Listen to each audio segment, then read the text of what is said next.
.NET Gurus can cook. Welcome to the Developer's Kitchen.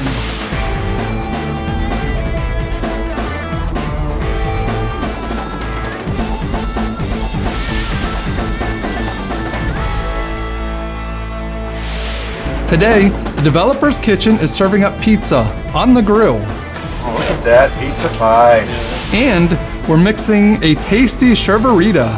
That's very good. Awesome. But first, let's grill up some hot dogs and top it with Flint Coney Island sauce by Chris Woodruff from the .NET Gurus Can Cook Cookbook. So here we go again, Don. Hey Russ, you ready to eat? Yeah, I sure am. We got a lot of great recipes on tap today. Oh man, we cooked a lot of good food. We're gonna cook a lot more today. I have to ask you a question. Sure thing. I heard you like baseball. I do. When you go to the park, what's your favorite food to eat? Take me out to the ball game. Buy me some peanuts and well, not peanuts and Cracker Jacks. Hot dogs, man. You know, my daughter works for the Red Sox, and does she really? I go up there, and boy, there's nothing like a Fenway Frank. I always say, even though I'm a Yankees fan, but other than that, they're delicious. You know. What's your favorite topping? You know, it's kind of a chili kind of a sauce. I like. That's good. Well, you're in luck. Oh yeah. Today's recipe is Flint Coney Island sauce. That is actually from Chris Woodruff. You know Chris? Yeah. That is my favorite topping actually, because I had it once. So I cooked it up at my 4th of July barbecue. Bill Reese brought it over, and he's MVP down in Florida. And oh man, it was so good. And then I took home the leftovers and actually cooked it up like with macaroni and cheese afterwards. So there's a lot of different things you could do with this thing besides putting it in hot dogs. I'm jealous. I haven't got to make it yet. Cookbook came in as soon as this recipe came. It's like, I want to make this recipe. Yeah, and it's called the Flint Coney Island sauce.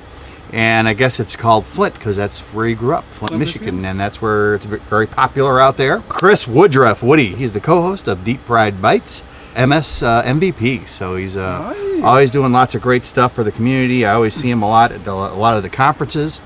So following what Chris says, we're going to grind up 10 hot dogs. Okay. So I quartered them. All right.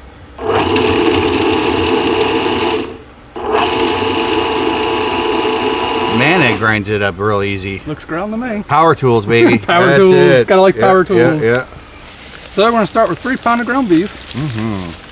Now we're going to add our chopped hot dogs in there. And this recipe is easy. We're just going to mix everything. Yeah. And simmer it. It's not bad, actually. Not bad at all. You're right. So we're going to start with a cup of water. All right. Next, we're going to add 4 teaspoons of chili powder. That looks good. 3 teaspoons of cumin. We're going to add a teaspoon of salt. We're going to add 2 teaspoons of onion salt. That was the hard part. Yep, that's it. Not bad.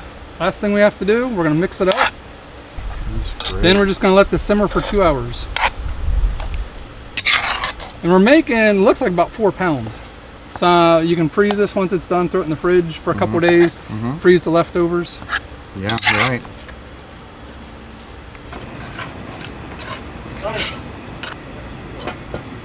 All right, so what we got now here? We're gonna finish up our hot dogs. The Flint Coney Island sauce. That's been simmering for about 3 hours now, actually. Yeah. It's looking good. Go ahead and make our hot dogs.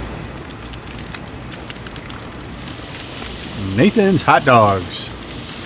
I love them. Chris recommended with casing on. Yeah, I like those. I used to. I grew up in Buffalo, New York, and I had these hot dogs, 2 brands, Wardinski's and Salem hot dogs. They both had the casings on, and oh man, those are just delicious. Nice little crunch or snap. Yep, exactly. Bite into it. Yep.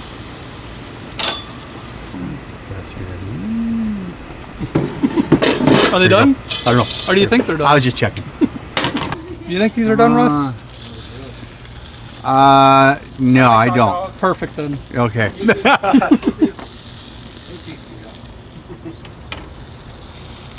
Look at this, huh? You're like Tim Allen. All right, here you go. We need a taste tester. Here he is. It's a Keith May. Try that out, man. Okay, I'm ready. Okay. Smells delicious.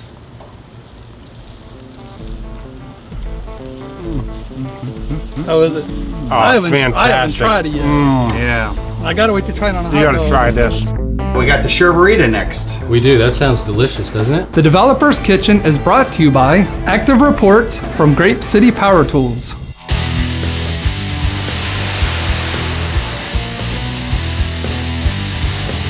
Surfing the web?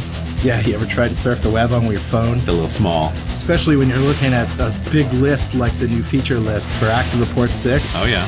We've been using it for 15 years. The coolest new feature is the new Silverlight Report Viewer. What's cool about it, of course, it's both native Silverlight for printing, but it's also got PDF support. So that really minimizes the amount of data that has to come over the wire. It makes it a lot more efficient. Well, and we've been looking for a good solution for Silverlight data viewing. It's a great product, man. I think I'm going to go order it. Not on that. Not on here. I'll go to my desk first. Active Reports from Grape City Power Tools. Smarter components for smarter developers. Now, let's head to the bar for Kevin's quick fix. He and Russ are mixing the Sherverita by Shervin Shakibi. He's out of Florida. He's the regional director down there. This is an awesome guy. I did a presentation once with him up on stage, and there was like a gas explosion, and we had to clear out the whole You didn't have anything to do with that. No, I didn't. But we ended up blogging. He says, "Yeah, we brought the roof down. That was there." Let's get this started. All right. He says to put a little bit of ice, a couple of ice cubes inside a shaker. 3 parts of tequila. So why don't we pour the Patron tequila here, and we'll get 3 shots of that. See, this is his point. You got some really great tequila here. So why? You don't want to waste it with that cheap margarita mix. Not some tequila. This is good tequila. Next comes 2 parts of fresh lime. Now, we didn't have any fresh lime, so we're going to improvise and just do the regular lime juice. So he'll let you know if we made this right, I'm sure, as soon as he sees this video. Okay, and then next comes 1 part of your agave nectar. It's a little bit, this is like a sweetener, is what this is. That's about right. It's like the texture. So just 1 of those. All right, I need some margarita glasses. Okay, you got to get those ready, and I'll shake this up. Okay, here we go. You got the pour down. That's nice and cold. I gotta say, this is a lot of fun. Is it? Well, after you take your sip, let's see. I've got a lot of of finish these, this off. new recipes to That's go. perfect. All right, let's cheer. Now he's got a flower in his picture, but we don't have any flowers. No, so we don't. Your want shirt. it? It's your shirt. It's right there. All right, let's taste it. Cheers. That's very good. Awesome. So we got pizza on the grill now. Pizza on the grill. Man. I've heard about this. Yeah, what developer intrigued doesn't me. like pizza, right? I love the grill. Now this was sent in by Richard Campbell. Richard Campbell. You know who Richard Campbell is? Yeah, .NET Rocks, RD, MVP, the guy's great. His That's original recipe, this makes a lot of dough. He was making 18-inch pizzas. My grill's not that big, so we cut this down. We adjusted this. We're going to make 12-inch pizzas. Oh, okay. We're going to start with 3 cups of warm water. We're going to add 3 packets of active dry yeast in. We're just going to dump that in the water. Then we're going to let that bloom. We'll just give it like a minute or 2. We're going to start with 6 cups of just regular all-purpose flour. Now we're going to add in 2 cups of whole wheat flour. We're going to mix all that together. I think Richard Campbell has a winner here. This is this really looks great. Well, the key with pizza, I've always been trying to find a good crust. This is a very light crust that holds up to whatever toppings you put on it. Now you got a special tin for the pizza too. No tin. No tin. You just It's throw going it flat on the grill. straight on the grill. Is that so? Wow. That's part of the trick. First time I did it, I rolled it to this big. I'm going, what in the world? So I tried putting it on the grill. First time ever doing it. It didn't turn out too good. Kind of fell down the grates. That was a flop. So That's what Richard said. So how'd the pizza turn out? I said, well, he goes, take 2 at that's that a one. little tricky. That's why we cut it down to 12-inch pizzas. Okay, now that our yeast has remember that bloomed, we're gonna add half the flour.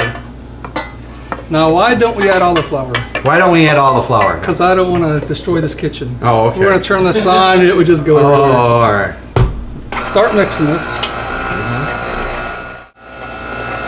Okay, it looks like it's combined. Okay. Let's go ahead and add some salt.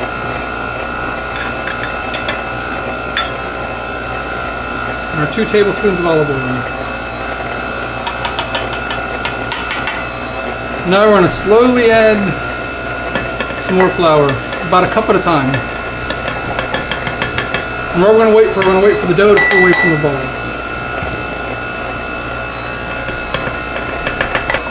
Now, when you follow this recipe, and Richard even says we're going to have flour left over, so don't plan. You're not going to use all this flour. All right. So that's another reason. Don't dump it all in because you don't need all of it. Okay. Now let's feel it. Make sure it's not too sticky. It's still a little bit sticky. Just give it a tiny bit more flour. It's not going to take much.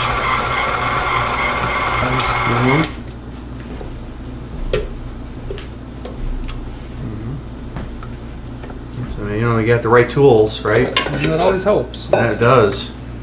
Power tools, baby. Okay, now we're going to take a bowl, spray it down.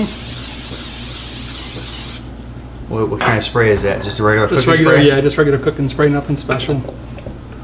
We're going to take our dough. Well, he didn't say it, but I like to knead it a tiny bit, just to make it look prettier when it goes in the bowl. Put it in upside down. Roll it, get some grease on the top. Oh, I see. He's got all the tricks, man. Then we're not. But it's that now. That's it. Let's cover it with a light towel. Pizza coming up. So we're back to the pizza now. We are back to the pizza. What do you think? Wow, look how big that is. How much is there? How many pizzas can we make of that? We can do 12-inch pizzas. Ooh. Let's go ahead and punch it down. Flip it on our board. Ooh, that looks great. Now let's go ahead and spray our pan. What we're going to do, we're going to put these in the fridge now until we need them. You want to come down for my next user group meeting? You can make the pizza and then offer it up at the meeting, huh? Look at that. How's that, huh? Before we put these on the grill, we'll flatten them down about 1/8 of an inch thick on a well-floured surface. We're going to get some of that flour off. Look at that. Hey, get So that? can't do it in the... Too high. Then we'll brush one side with olive oil. Here's the tricky part. We want it to hit the grill Smooth and flat. smooth, yeah. Let's go ahead and brush the top with olive oil. Yeah. Being so thin, I would imagine you don't keep it on there that long. No, it's going to cook pretty quick. You wait a couple minutes. Once you can turn it, then do 1/4 of an angle to get the grill marks on the bottom. Oh, okay. Now, flip the pizza shell over. Finally, add your toppings. And before you know it, your pizza is ready to be sliced and served. Oh, look at that pizza pie. Wow. For all of the recipes featured on the Developer's Kitchen, go to gcpowertools.com/cookbook and find out how to get your own copy of .NET Gurus Can Cook.